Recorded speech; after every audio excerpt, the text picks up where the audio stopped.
আপনারা জানেন এই ফ্যাসিলিটি খুবই হাসিনা সরকার আমার প্রান্তর নেত্রীকে এত কাপড় থেকে বাড়িতে বের দিয়েছিল।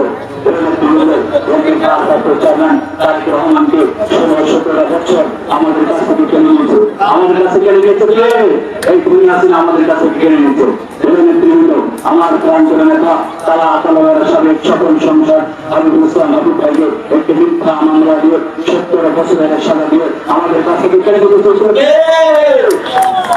নেতৃবৃন্দ, আপনারা জানেন 45 মাস সারা ভোগের পরে অসুস্থ শরীর নিয়ে তিনি আমাদের মাঝে ফিরে এসেছেন।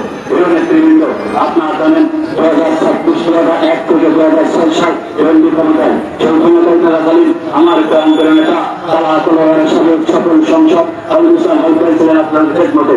আপনার খেদমতে টাকাগুলো দেখেছেন অবৈধ রাস্তাঘাট ব্রিজ সাইবার উন্নয়ন করেছেন। সেই উন্নয়নের তারা রাখতে বিএনপি পাহাড় চেয়ারম্যান দেশ নায়ক তারেক রহমান আবার